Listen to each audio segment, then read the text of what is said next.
kasih. Pertama, perkenalkan nama saya saat ini saya dipercaya untuk melaksanakan tugas yaitu camat Kecamatan Tambak Sari, Kabupaten Ciamis. Mungkin kalau dari riwayat pendidikannya, Nah, riwayat pendidikan kebetulan pendidikan saya dimulai dari D3 perawatan, kemudian melanjutkan ke S1 perawatan dan mengikuti program profesi nurse. Kemudian saya juga menempuh pendidikan sebagai sarjana administrasi negara atau sarjana sosial, dan S2 saya adalah Magister Kesehatan dari Universitas Indonesia. Karena perjalanan pendidikan. kalau misalkan untuk pengalaman kerja dari pas sebelum jadi camat itu di mana? Pengalaman kerja pertama diangkat saya di Dinas Kesehatan, kemudian setelah dari Dinas Kesehatan saya dimutasi ke jangan dioprek. Dinas Pemberdayaan Perempuan, Kependudukan dan Perlindungan Anak Kabupaten Ciamis, ditempatkan di IPTB P5A Kecamatan Sukadana, Kabupaten Ciamis. Setelah itu saya dipindahkan kembali ke RSUD Ciamis sebagai kepala bidang perawatan di RSUD Ciamis.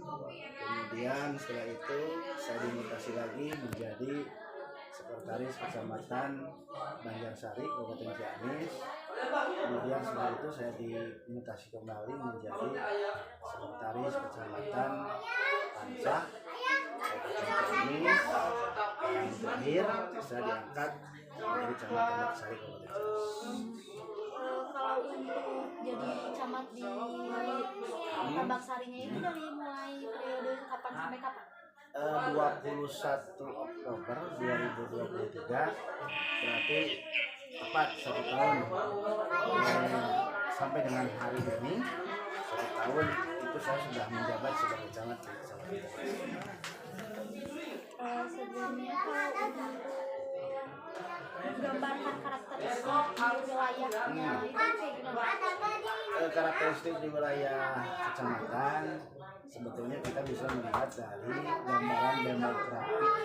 Ini gambaran demografi itu pertama memuat masalah komposisi penduduk, kemudian yang kedua mata pencaharian dari masyarakat, yang ketiga kontur wilayah, apakah pegunungan, daratan, kemudian mata pencaharian diantaranya petani, pedagang, dan sebagainya.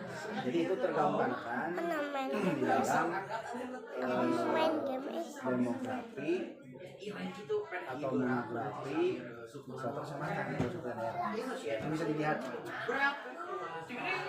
Sebelumnya kalau untuk di kondisi dari pelayanan kesehatan di kecamatan itu sendiri, apakah sudah memadai atau mungkin kayak gimana?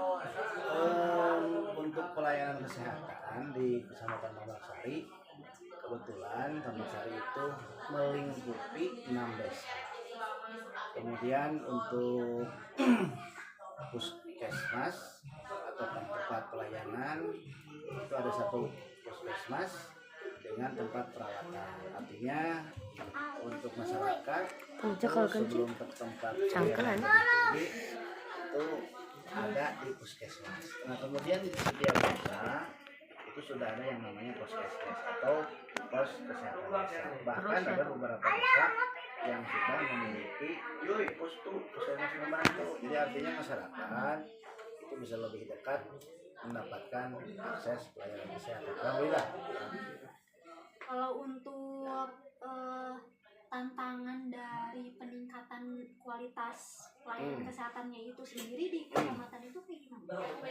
Tantangan pelayanan kesehatan sebetulnya lebih ke arah bagaimana mendekatkan pelayanan kesehatan ke masyarakat.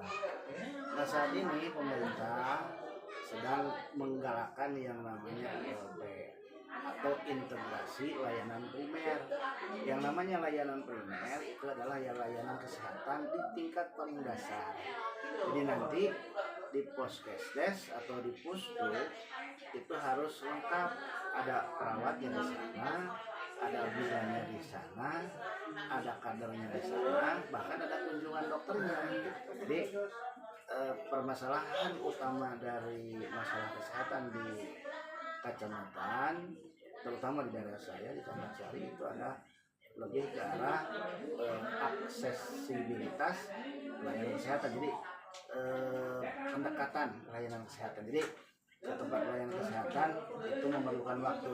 Nah, upaya solusinya adalah mendekatkan pelayanan dengan melengkapi pelayanan.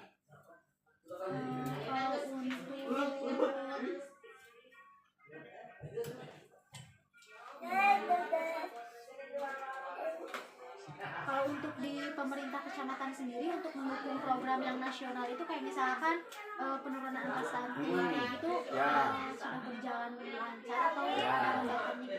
Untuk penanganan stunting di 3 kecamatan itu telah dibentuk yang namanya TPPS, tim percepatan penanganan stunting. Terdiri dari unsur dari kecamatan, ketuanya dijabat oleh Pak Sekretaris Kecamatan, unsur yang lainnya dari Puskesmas, dari PTB, kemudian dari unsur swasta, masyarakat tergabung dalam upaya penurunan stunting. Nah, sekarang untuk program stunting ini di desa juga sudah masuk ke dalam program APBDes atau anggaran belanja pemerintah desa, ya. Tidak untuk penurunan stunting itu sudah sampai ke masyarakat. Artinya di masing-masing desa sudah dianggarkan bagaimana cara untuk menurunkan stunting. Di tingkat kecamatan juga demikian. Sosialisasi, pemeriksaan itu dilaksanakan secara terus-menerus oleh pihak kecamatan desa.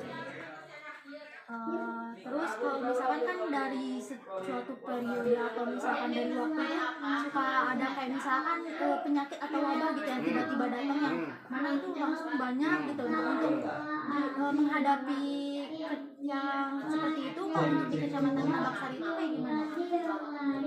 Menghadapi yang namanya bencana, baik bencana alam atau kegawat daruratan atau kejadian penyakit di masyarakat, kita sudah dibentuk yang namanya desa siaga aktif.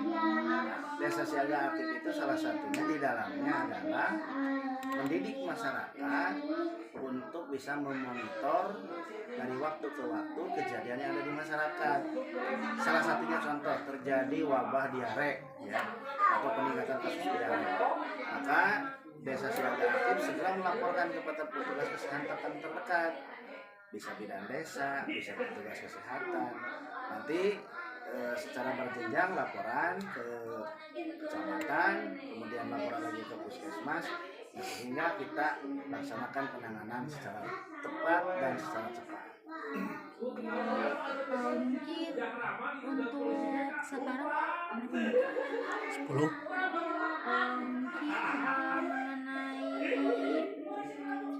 apa aja gitu kalau misalkan dari rencana Bapak sendiri untuk mengenai yang bersangkutan dengan kesehatan gitu, kayak misalkan visi misi atau apa kayak gitu kegiatannya, programnya mungkin. Untuk kegiatan peningkatan derajat kesehatan di masyarakat, kami dari pemerintah kecamatan bekerja sama dengan UPTD terkait baik itu puskesmas, baik itu 5A atau UPTD yang lain, kemudian bekerja sama dengan pemerintah desa, kita melaksanakan yang namanya promosi kesehatan. Promosi kesehatan itu isinya penyuluhan kesehatan, bisa juga pendidikan kesehatan. Jadi kita melaksanakan program tersebut lebih ke arah sasarannya adalah masyarakat, yaitu yang namanya posyandu. Posyandu dilaksanakan itu hampir setiap hari di seluruh wilayah Kecamatan Pemangsari. Jadi upaya-upaya kesehatan itu dilaksanakan promosi secara terus-menerus dengan sasaran yang lebih dekat ke masyarakat, yaitu posyandu.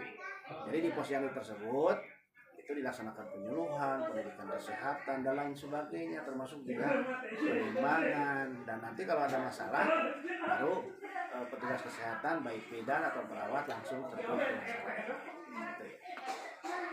Mungkin untuk sekian, mungkin terima kasih Bapak sebelumnya untuk Sama-sama. waktunya. Ya. Mungkin untuk dari saya sekian Pak. Assalamualaikum warahmatullahi wabarakatuh. Waalaikumsalam warahmatullahi wabarakatuh. Semoga informasi ini bermanfaat.